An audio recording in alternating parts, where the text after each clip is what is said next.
Saya langsung ke Pak Abdul Fikar. Pak Abdul Fikar, tadi Anda menyebut bahwa kalau seandainya penganiayaan berat yang dilakukan ini secara berulang-ulang dan akhirnya mengakibatkan kematian, sebenarnya ini bisa dijerat dengan pasal pembunuhan berencana begitu. Pertanyaannya, mungkinkah auditor ini akhirnya memasukkan pasal pembunuhan berencana dalam proses persidangan yang telah berlangsung?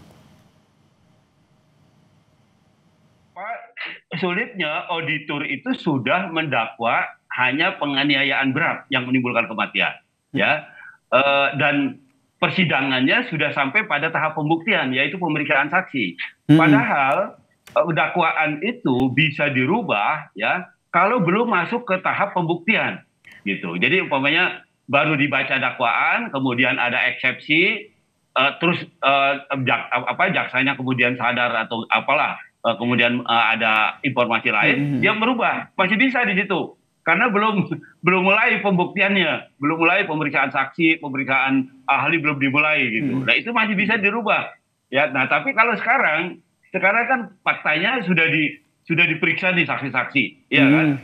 Nah jadi agak sulit merubah dakwaan ini menjadi itu tadi paling tidak percobaan pembunuhan lah, ya. Kalau kan ada pembunuhan itu ada 3 kategori: percobaan pembunuhan, pembunuhan atau pembunuhan berencana, kan begitu, ya kan. Baik. Nah jadi dari fakta penganiayaan yang berkali-kali, menurut saya itu tujuannya tidak lagi membuat orang merasa sakit gitu, tapi ada tujuan lain gitu. Dan menurut Anda bisa dengan disangkakan pembunuhan berencana jika seperti Anda sampaikan tadi ya Pak Fikar ya. Baik, saya ke Bu Paulina. Bu Paulina, Anda yang terus bersuara dan menyampaikan ke publik bahwa mereka para terdakwa ini harus dijerat dengan pasal pembunuhan berencana. Ibu Paulina tentu mendengar betul keterangan yang disampaikan oleh para saksi yang dihadirkan. Hal-hal apa saja yang meyakinkan Ibu dan juga keluarga bahwa para terdakwa ini harusnya dijerat dengan pasal pembunuhan berencana, Ibu? Ya, dari keterangan semua yang kita dengar itu, karena kita melihat sungguh sadis dan kejam perbuatan mereka. Kita sebenarnya tidak menerima salinan BAP-nya dari para saksi dan terdakwa. Kalau kita menerima dan kita mengetahui sebelumnya pasal yang diterapkan kepada mereka, pasti kita sudah tahu. Ini kita juga baru tahu. Kita pihak keluarga dan orang tua baru tahu pasal yang diterapkan kepada mereka. Jadi saya berpikir kalau hanya hukuman 9 tahun saja bagi saya sungguh miris sekali. Karena yang mereka lakukan itu di luar batas kemanusiaan. Itu bukan ciri seorang prajurit.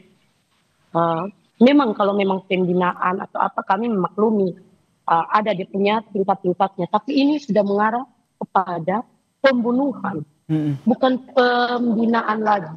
Jadi kalau memang dikenakan pasal seperti itu, kami keluarga kecewa. Bukan kami saja keluarga, seluruh masyarakat Indonesia kecewa. Karena pasalnya itu sangat ringan buat mereka.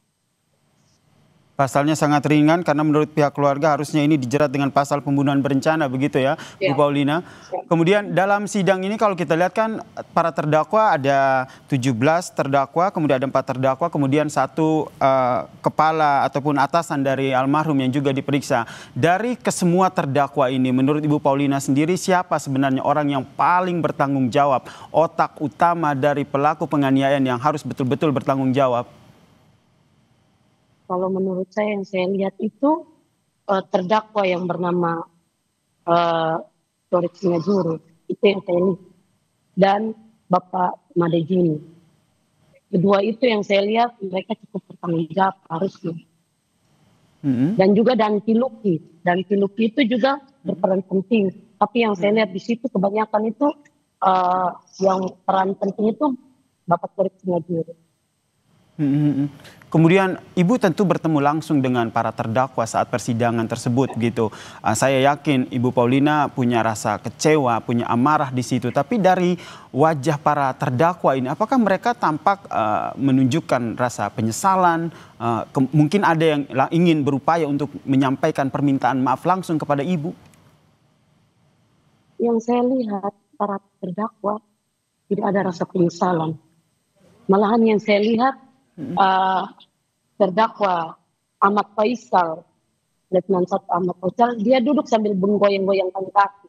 Apakah seorang oknum perwira etikanya seperti itu di dalam ruang persidangan?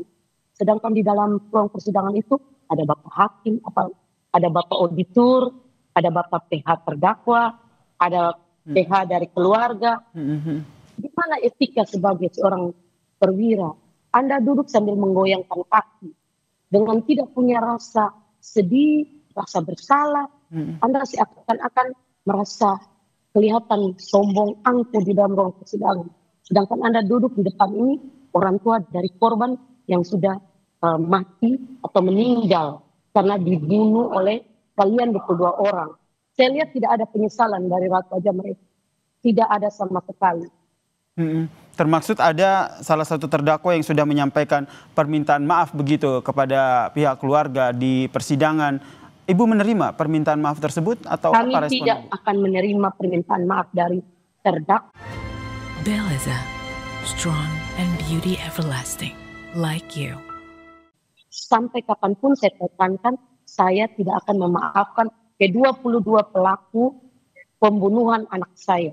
Anak saya sudah meninggal. Anak saya sudah tidak bisa kembali lagi. Mereka enak masih menikmati memakai baju dinas. Sedangkan anak saya sudah tiada. Jadi saya tidak akan memaafkan. Sampai kapanpun tidak akan memaafkan.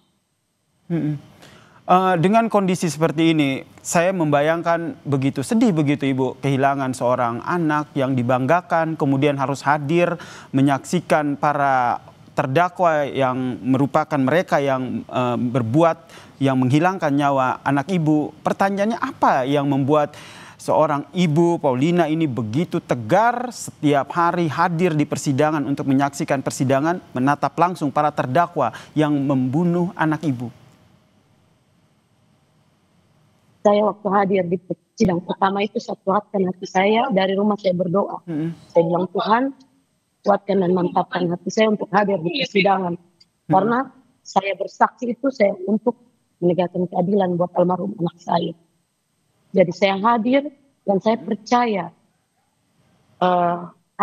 Bapak Hakim yang mulia akan memutuskan keputusan yang betul seadil-adilnya. Saya mengetuk hati nurani Bapak Auditor, Bapak Hakim semuanya, dengan kehadiran saya setiap kali persidangan. Saya ingin agar anak saya mendapatkan keadilan. Itu yang saya ingin. Baik, keadilan untuk almarhum Pradaluki ya. Ini yang dinantikan oleh pihak keluarga. Terima kasih Ibu Pradaluki, Sepriana Paulina Mirpei dan juga pakar hukum pidana dari Universitas Trisakti, Pak Abdul Fikar Hajar telah bergabung bersama kami di Kompas Petang. Salam sehat semuanya. Oke, terima kasih. Selamat petang.